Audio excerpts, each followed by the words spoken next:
Assalamualaikum warahmatullahi wabarakatuh. Nah, hari ini kita akan belajar tentang organ gerak hewan dan manusia. Tema 1, subtema 1 yaitu organ gerak hewan. Selanjutnya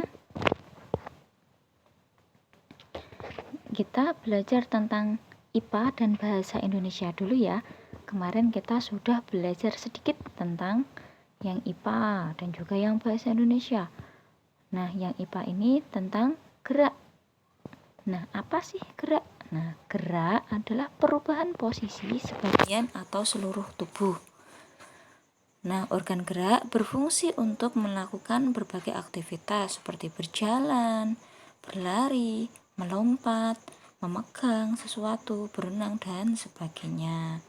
Nah, jadi kita kalau bergerak itu pasti kita untuk melakukan segala aktivitas itu membutuhkan gerak. Nah, gerak ini dipengaruhi oleh otot dan tulang. Nih. Alat gerak utama yaitu tulang dan otot. Tulang sebagai alat gerak pasif dan otot sebagai alat gerak aktif. Maksudnya bagaimana?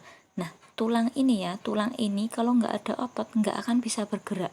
Karena yang mengendalikan pergerakan kita adalah otot. Otot ini bisa bergerak dari mana?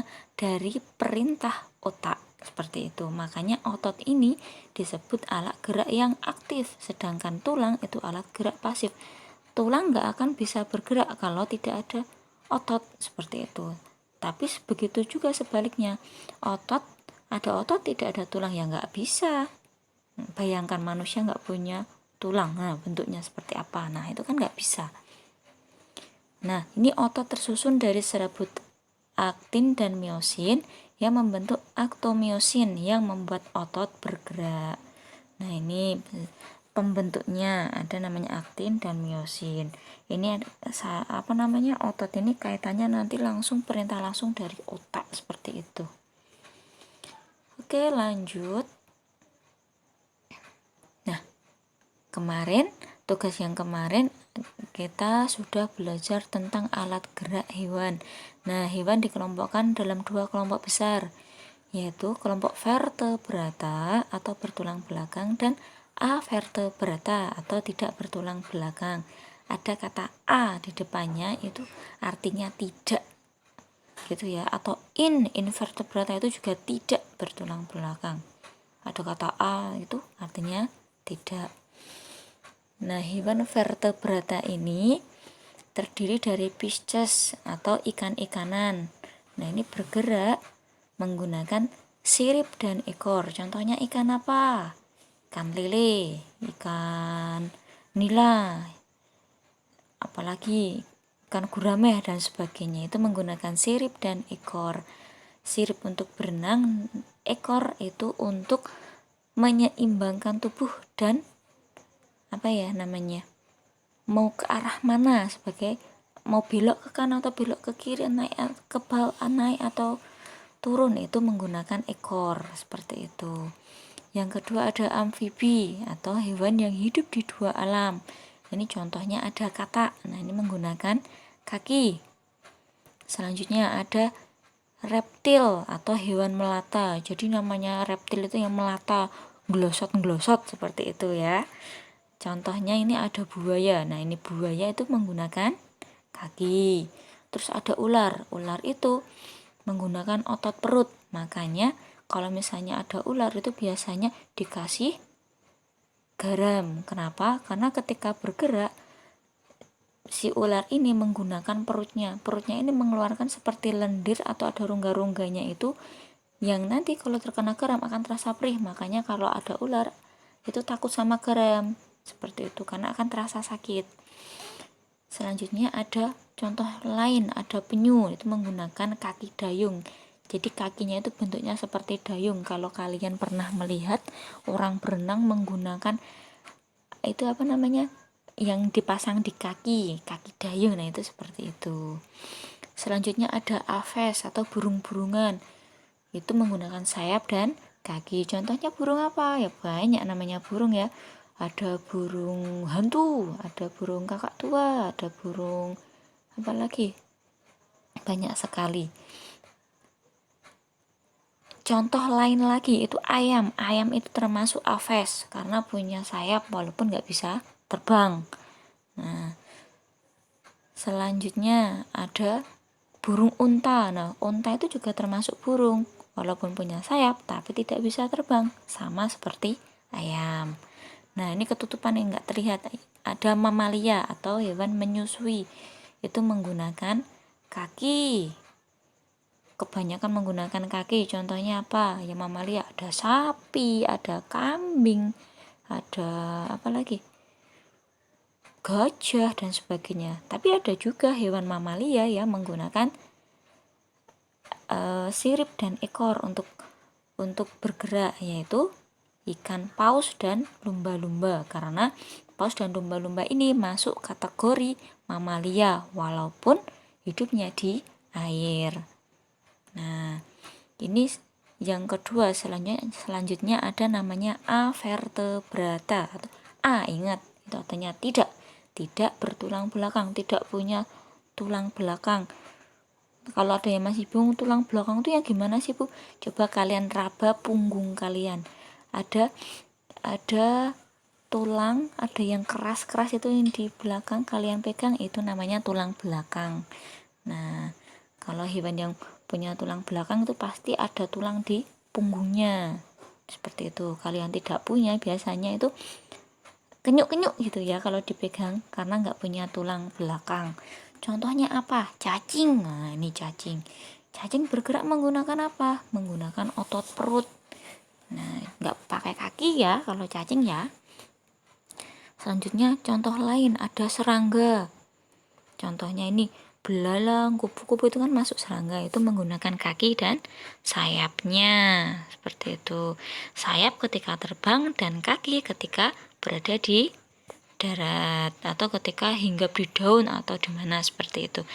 Laba-laba menggunakan kaki. Ada lipan, itu juga ada kakinya, kaki 1000. Nah, itu termasuk ya. Hewan lunak nih, hewan lunak ini yang benar dibilang tadi kenyuk-kenyuk kalau dipegang. Contohnya siput. Itu siput kalau cangkangnya diambil cuma dalamnya tok itu kan nggak ada tulangnya itu. Nah, itu bergerak menggunakan otot perut. Cumi-cumi. Nah, siapa yang suka makan cumi-cumi? Ini menggunakan tentakel. Tentakel itu yang bulat-bulat di kaki-kakinya itu. Kalau kalian lihat di ini bintang laut, nah ini juga termasuk menggunakan seperti itu. Kalau kalian lihat itu kan ada bulatan-bulatan itu di cumi-cumi atau di bintang laut. Di acara SpongeBob itu kan ada si Patrick. Nah, Patricknya ini kan bintang laut, kan bisa menempel. Makanya rumahnya itu seperti di batu, dia tidurnya menempel di situ. Nah, gitu ya. Selanjutnya, ini contoh-contoh hewannya. Yuk kita belajar bersama alat gerak hewan. Ini yang pertama ada burung. Burungnya cantik sekali, berwarna-warni. Menggunakan apa ini bergerak? Yuk, menggunakan apa? Kaki dan sayap. Kaki ketika hinggap atau ketika berada di daratan, dan sayap ketika terbang. Contoh yang kedua ada ikan cupang atau ikan apa namanya ini ya. Nah, ini bergerak menggunakan sirip dan ekor. Sirip untuk berenang dan ekornya ini untuk menunjukkan arah kayak gitu. Mau ke kanan atau ke kiri itu menggunakan ekornya. Ini ada katak ini, katak menggunakan kaki. Ini kelincinya imut sekali, sama menggunakan kaki. Nah, kelinci ini bukan jalan tapi melompat. Nah, ini ada gurita atau cumi-cumi nih menggunakan tentakel. Coba lihat di kaki-kakinya itu ada bulatan-bulatannya ini. Ada bulatan-bulatan itu ya, ini namanya tentakelnya. Nah, ini biasanya menempel. Kalau udah nempel susah untuk dilepas. Nah, seperti itu. Selanjutnya ada kupu-kupu. Kupu-kupunya juga cantik sekali nih, menggunakan sayap dan kaki. Selanjutnya ada laba-laba menggunakan kaki. Ini ada ular, Bu Neti takut ular ini. Ini bergerak menggunakan otot perut. Sampai sini bisa dipahami. Jadi hewan itu ada dua kelompok besar, yaitu kelompok vertebrata dan avertebrata. Vertebrata ini artinya apa? Bertulang belakang. Kalau avertebrata itu tidak bertulang belakang. Bu, taunya dari mana? Ya kalian pegang aja kalau misalnya kalian mau tahu, atau kalian bayangkan saja. Bu, harimau masuk mana? Yang vertebrata atau avertebrata? Coba perhatikan harimau misalnya. Harimau ini kira-kira di punggungnya ada tulangnya enggak? Ada, Bu. Nah, kalau ada itu termasuk vertebrata. Oke, hewan lain lagi contohnya apa? Bu, kalau kadal itu termasuk apa, Bu? Nah, kadal itu kan termasuk hewan melata. Jadi, dia juga merupakan hewan vertebrata atau hewan bertulang belakang. Bu, kalau nyamuk, nah nyamuk ini masuk serangga, jadi dia tidak bertulang belakang atau disebut juga dengan avertebrata. Mudah ya? Oke, lanjut ke materi selanjutnya. Nah, tadi pembahasan tentang IPA Bu Neti cukupkan. Ingat bahwa alat gerak utama manusia dan hewan itu ada dua, yaitu tulang dan otot. Tulang sebagai alat gerak pasif dan otot sebagai alat gerak pasif. Ingat, jangan terbalik.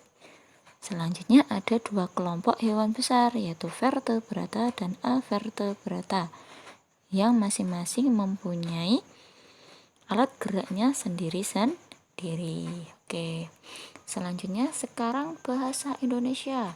Menentukan pokok pikiran dalam teks, lisan, dan tulis. Nah, pikiran pokok atau ide pokok atau gagasan utama atau gagasan pokok.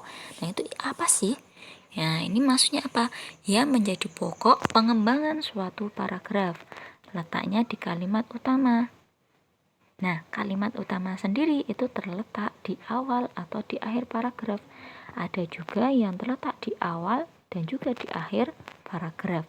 Jadi kalau kalian mau mencari ide pokok atau pokok pikiran atau gagasan pokok, itu kalian cari dulu kalimat utamanya.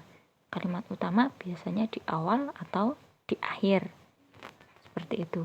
Baru nanti kalian akan menemukan ide pokok. Nah, ingat bahwa dalam satu paragraf itu hanya terdiri dari satu kalimat utama, sedangkan yang lainnya merupakan kalimat penjelas. Contoh, ini ada satu paragraf. Bu Neti bacakan. Setiap makhluk hidup dibekali oleh Tuhan dengan kemampuan gerak. Titik. Gerak adalah perubahan posisi sebagian atau seluruh bagian tubuh.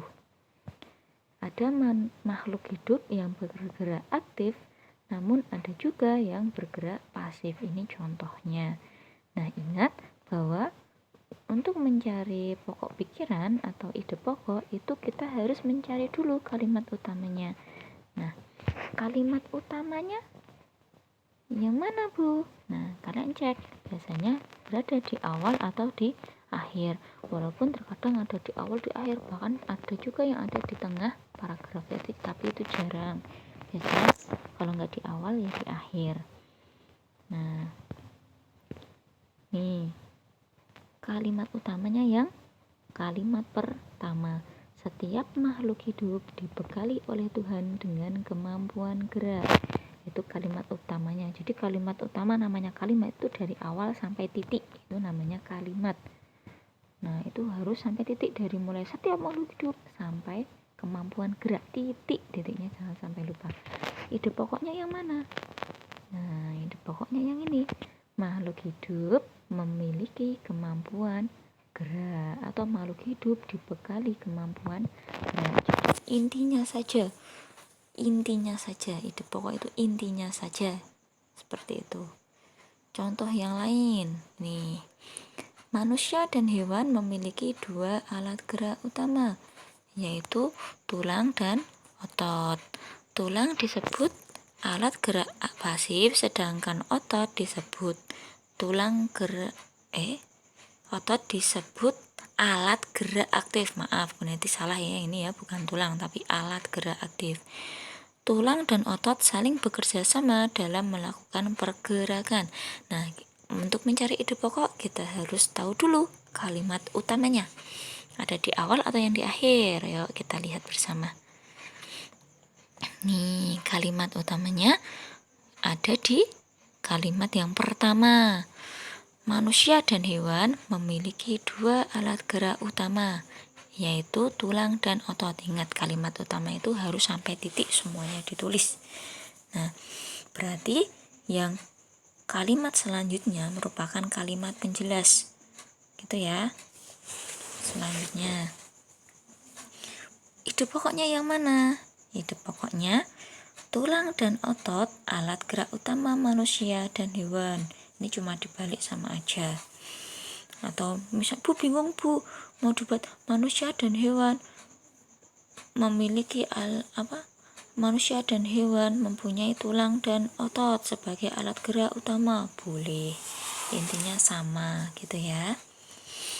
Ingat bahwa tadi kalimat utamanya hanya satu, yang lainnya adalah kalimat penjelas. Dalam paragraf ini kalimat penjelasnya ada dua, yaitu tulang.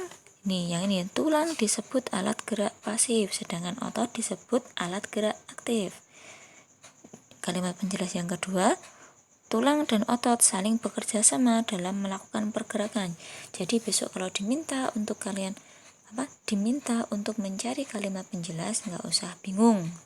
Kalian cari dulu kalimat utamanya satu kalimat, yang lainnya adalah kalimat penjelas. Ide pokok berada di kalimat utama. Seperti itu, mudah sekali. Oke, materinya cukup sampai di situ. Nanti ada pertanyaan, boleh ditanyakan. Bu Neti akhiri. Assalamualaikum warahmatullahi wabarakatuh.